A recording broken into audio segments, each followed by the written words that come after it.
Please join me in welcoming to the stage Irving Roth, a Holocaust survivor and alumnus of the March of the Living, who will tell you about his experiences on the march.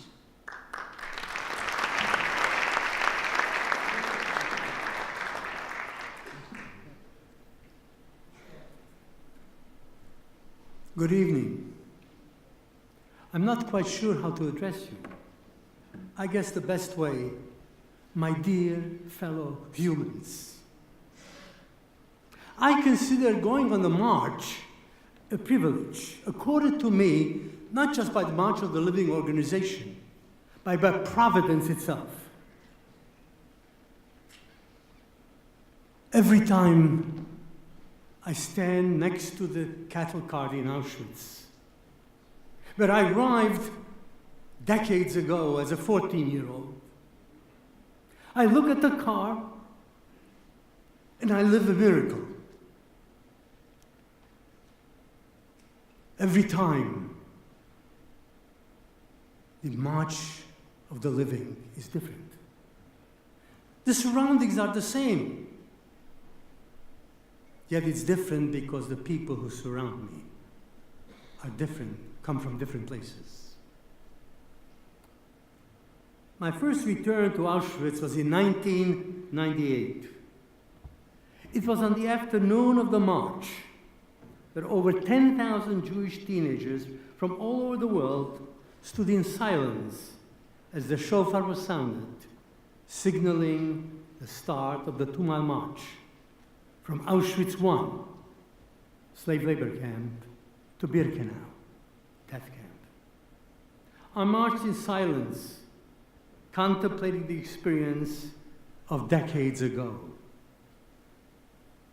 This time it was not the march commanded by Rudolf Hess, the commander of Auschwitz, but the gathering of 10,000 healthy and proud Jewish teenagers, defying Nazi ideology. With the words, Anachnu Po, we are here.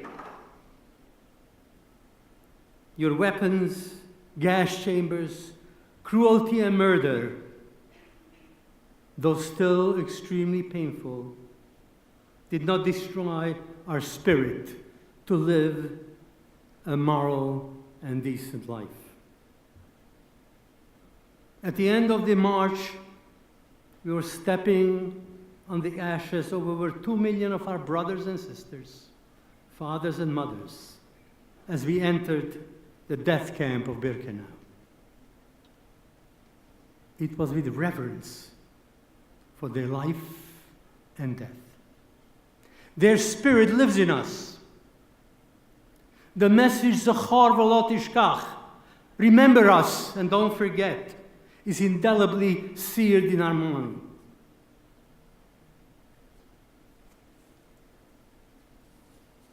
As the 6 torches were lit and the flames were reaching to the heavens, they were not the flames of death and destruction as they were decades ago, but the flames of commemoration, memory, hope, and a promise of remembrance into generations to come.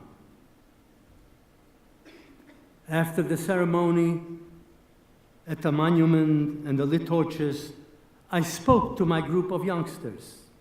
It was getting twilight. We were the last stragglers leaving the largest Jewish cemetery in the world. But my spirit was uplifted. I was walking out of the death camp with a vibrant group of Jewish teenagers on our way to the Warsaw airport, to Jerusalem, the center of Jewish life for all time. As the 737 lifted off the Warsaw airport, leaving the blood-stained soaked Polish soil, I began to contemplate the future of a time when us survivors will no longer be able to accompany the next generation of teenagers to Auschwitz. How will the next generation connect the experience of Auschwitz without the eyewitness? It was at that moment that I was observing the teenager around me that I was struck by the idea that was these teenagers that walked in the ashes of Auschwitz became surrogate survivors. They've been listening to survivors. They know their stories. They saw the gas chamber and crematorium of Majdanek. They marched with the survivors in silence and felt their pain. They absorbed the souls of those that are murdered and those that survived. They will tell the story to their children, grandchildren, and great-grandchildren. They will tell them about Auschwitz and Treblinka.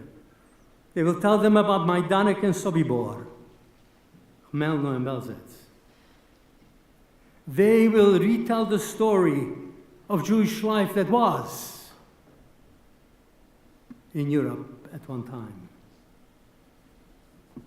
After landing at the airport in Lod and traveling to Jerusalem, we arrived at the ancient wall of Jerusalem as a new day was dawning. From the destruction of Auschwitz to a rebirth of a new era. My friend, there was a buoyancy in the steps of the teenagers, as well in the gait of the survivors. It was a morning of hope and realization that a better tomorrow has actually arrived. We were all transformed. I ask all of you to join the March of the Living. You too can be transformed. You too can become a surrogate survivor. Thank you.